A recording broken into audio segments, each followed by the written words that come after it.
I'm not sure if you really want to do this, and also I am not sure if this will really work, but here are 9 ways that you can supposedly call a ghost.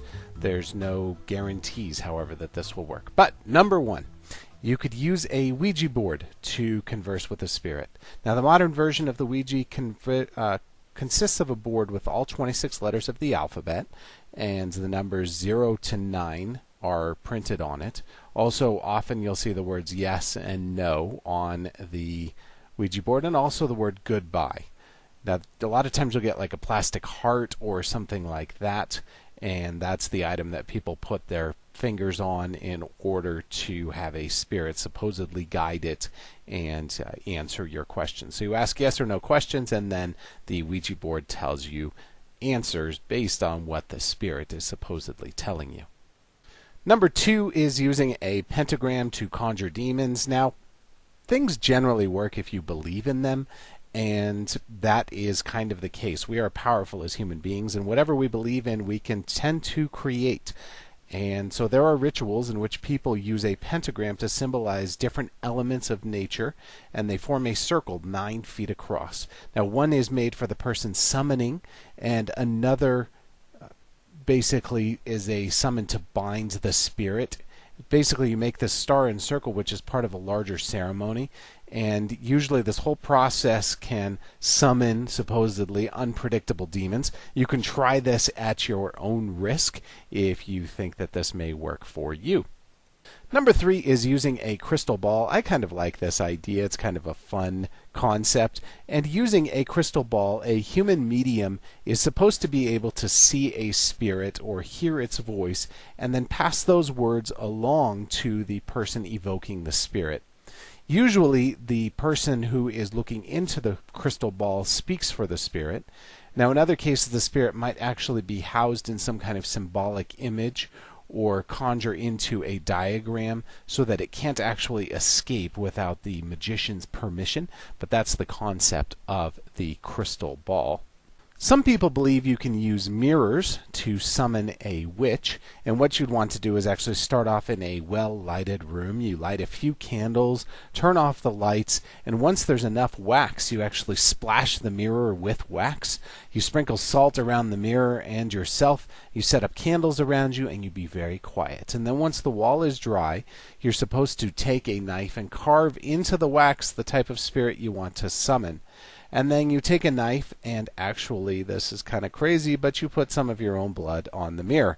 Now you chant, "Witches, course through time, we are in need of assistance. O spirit, come, we beckon you, share your stories, come until the morning light." Now personally, I would recommend leaving out the blood part of this sort of thing, but it's up to you what you decide to do. Just we're not advising any of that in this case.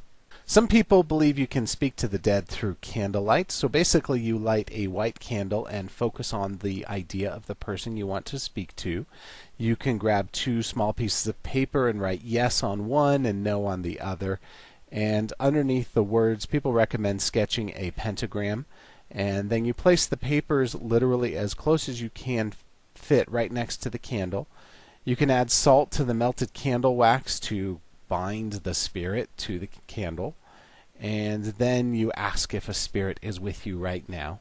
You can follow the flame, and if it leans to the yes, you know something's around, then you can continue asking yes or no questions, and you follow the signs to know you are speaking with a spirit, such as an odd candle position, a rippling in the candle, or maybe a downward thrust. You want to be in an area where there's no gusts of wind so that you don't have potential complications or beliefs that there's actually movement in the air when there's actually not. But you want to snuff the candle out afterward, and that is a possibility as well. There are also ways to summon good luck ghosts in real life. So you can close your eyes and forget your worries, and you focus on this idea of a 4-leaf clover or good luck, and you simply chant the following: Spirit, earth, air, water, and fire, come to me and give me what I desire.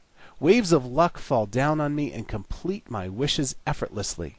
May this spell take toll for 1 whole day, and after midnight strikes, may it go away. As I will, so mote it be. And this idea is that this spell will conjure a gift of a ghost in your life that actually gives you good luck, something like the Harry Potter good luck charm that gives him extra special good luck for a day. Some people like to summon storms, and I actually am of the belief that you can have some influence over the weather by creating certain environments in which that can happen. In this case, would take a pan with a ½ liter of water and place it on the stove. Let the water set until boiling, and then you chant, "Water boil, water cling to the dust as I sing, not just here but everywhere, just like this at which I stare." Now you're supposed to say this 3 times, and each time you release some dust. And you might not say this quickly or too slowly, but you look outside and see if a storm comes. Sometimes people actually believe they can create influence over storms, and I believe there's probably some truth to that in our own emotional states, that we can create storms around us. Whether those be physical or metaphysical is up to you to decide. Some people, instead of summoning ghosts, like to summon angels. And one concept around summoning angels would be to light a candle, and some people say you have to do it at midnight. I think whatever you believe is true tends to be true. But you light a white candle at midnight and say, "Oh, heavenly creatures of the light, I call to you, come to this place now, so might it be." And then you can cue the harp music and heavenly bells, and unless they're the kind of angels that come from Constantine, you should be seeing really nice, good angels around you. And I believe you can actually call on extra help in life. And if you believe in angels, this can be an extra good help for you as well. In addition to, or instead of angels, sometimes people like to call on fairies. And if you want to call fairies to your lawn or to your backyard, you can choose a patch of bare earth. You lay out a couple of circle of fairy footprints by cutting tiny footprint shapes into a piece of paper. And then you just lay the paper on the ground. You can sprinkle it with some sugar or some powdered milk, and then you basically move the paper along and keep repeating until you have a full circle. You just put a few flower petals in the center of those footprints and chant, "Little folk of flashing wing, little folk of dancing feet, hear my words to you and bring blessings with you when we meet." And this is to bring fairies to your garden. So whether you choose to use a Ouija board or a pentagram or a crystal ball, I hope that this has given you a few ways to call ghosts into your life in real life, and hopefully they bring you the kind of good fortune and success that you are looking for, and not just chills and thrills. But if you're looking for chills and thrills, I hope that's what you encounter as well, and that you have the kind of good success that you want in life, regardless of how you are going about getting it. Hopefully you are treating others kindly and treating them well, and I wish you the very best of success.